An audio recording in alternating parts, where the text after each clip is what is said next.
Hi, my name is Jeff Bowman. It's good to be able to get another YouTube video out. I'd like to teach you the first 10 bars of the song called My Sacrifice by Creed.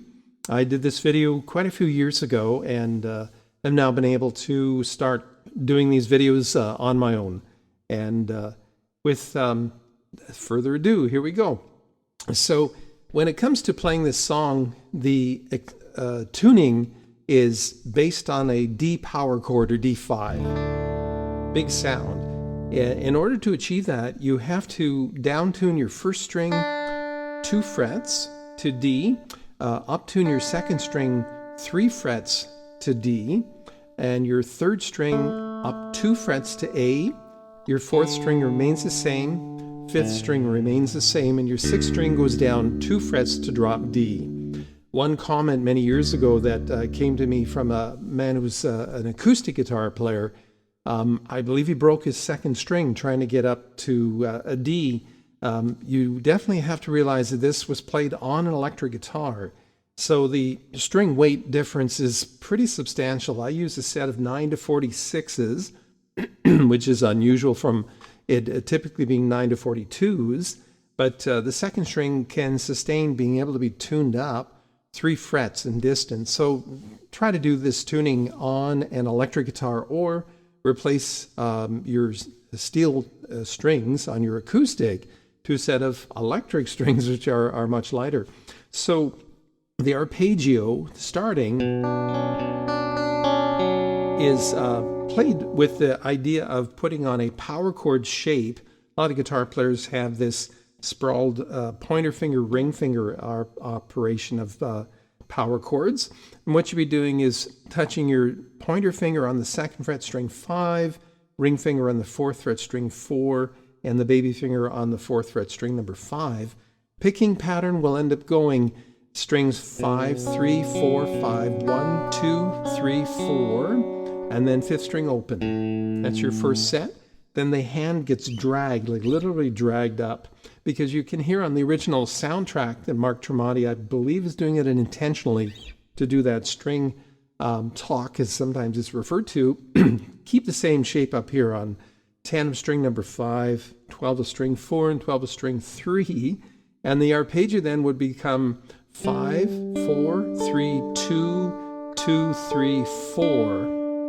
And then from there, we'll get into open strums. Now, the open strum is without any hand fingering on the frets. You'd be going down, up, and then you play a parallel set of frets, fret 5 and 5 on strings 5 and 3. You get, again, more intensified D5 power chord.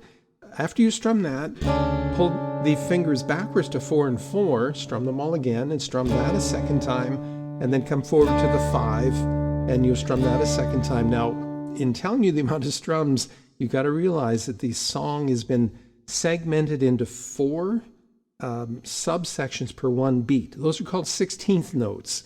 If some of you don't understand that, it'd be good that you have a lesson on subdivision and timing. So when we have that strumming effect, it's going to go. That ends up coming in at the end of beat 4 in measure number 2. So that whole cluster for the first 3 measures really is going to sound like this: 3, 4, and 4, 3, 4. That's the first cluster right there. Now move on. We're still in the clean setting.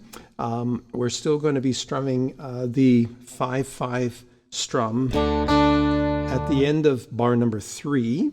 And as we get into bar number 4, that's going to be continually strummed. Now that comes, as they say, in clusters. That means that you'd be continually strumming for this for instance, going like so. Which would be bar number 3 to bar number 4. So I'm going to play conclusively from the beginning and get up to that point. Here it sounds like this. Stay. 3, 4. 3 and 4. I've zipped right up to the 9th fret, parallel 9th fret. After that, 4 like so. So that last little cluster going. So that slide from 4 to 9. The player, Mark Tremonti, has hit the 4/4, slid to 9/9, and restruck the strums again. It's a bit of syncopation information that you have to get used to. Now, once you're up at 9, the next hit will be 9 yet again, and then you slide to 10, like so, and then all open. Now, I'm going to backtrack again and play 4, 3, 4, 3, and 4, and then moves on. Your arpeggio comes right back again, and this would be bar number 5. But this time the difference is that the baby finger is not kept on the 4th fret of string number 3. It's kept away. So the arpeggio will go string 5, string 3 open, no baby finger, then string 4, string 5, string 1, 2. Now reattach the baby finger to 4th fret. So that cluster there is going to go.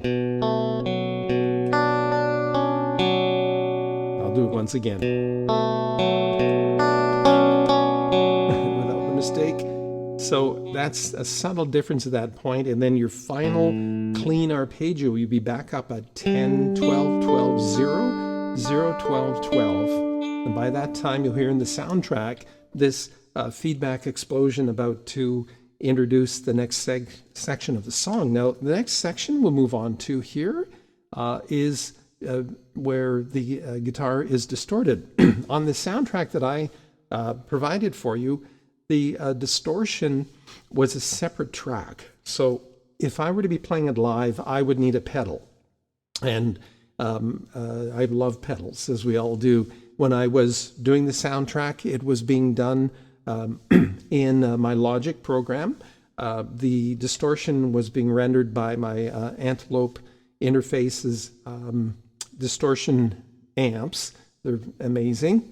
But what I'm using here to give you the distortion is my H9 Eventide, using the Crush Station. Very, very good distortion unit. So I would probably use it on stage or one of my favorite distortion pedals to get this effect. So in the distortion section of the song, the power chord that the player will land on will be the double 5s. So this next cluster will go. And what I'm doing is I'm playing the double 5, sliding it back, sliding it forward, and restrumming. The slides are the crucial segments to it. You'd strum, slide, strum, slide, and strum again. In other words, 5, 4, 4, 5, 5. And then strum yet again. Now, palm muting is just really just a crunch sound. It adds to the rhythm, to the song to be able to set it off. It gives it some dynamic diversity.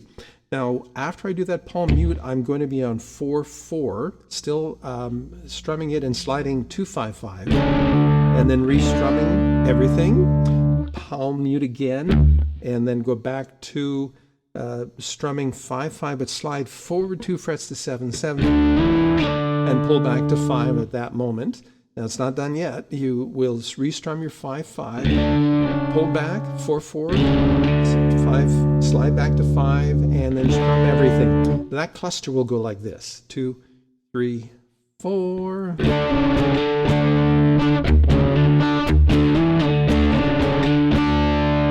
And that's slowed down quite a bit.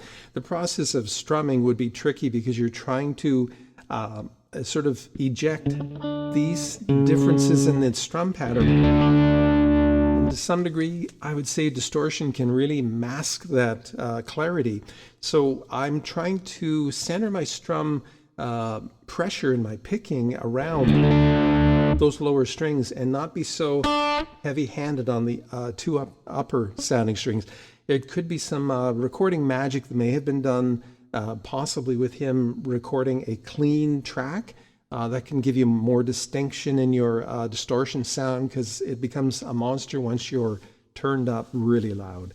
Now the next cluster, you're still strumming 5 across, palm mute, and pull back to 4, strike it, slide, strum the 5-5, palm mute, and then 4, and now that's prior to the last 2 measures of these first 10. So I'm going to play the entire section of bar, I'm just going to count backwards, 7 and 8. Here we go. So I'm going.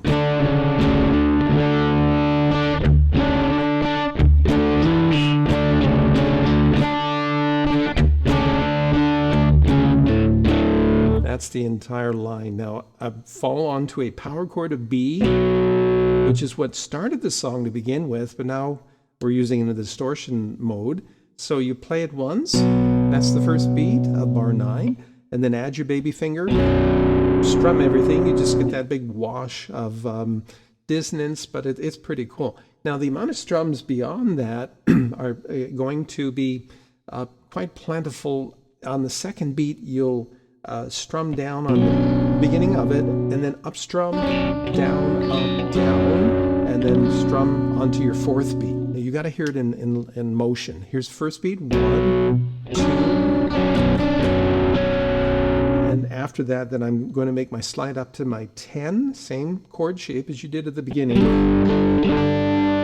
and then we're going to be strumming it down, up, down into our 10th bar. Now I need to go backwards and play it from bar 9 to 10. Here I go.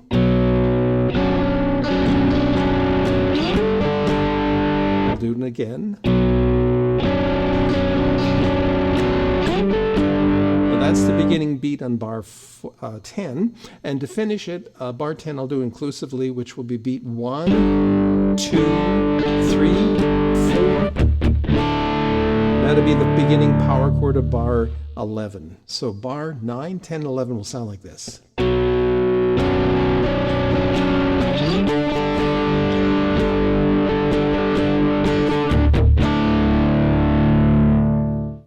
I hope it's been a help. I'm trying not to make the video linger on too much. My name is Jeff Bowman. I'm a guitar teacher that lives in the western part of Canada, and hope to see you all again. I will make a continuing video of this song. Just give me some likes, and take care. Bye-bye.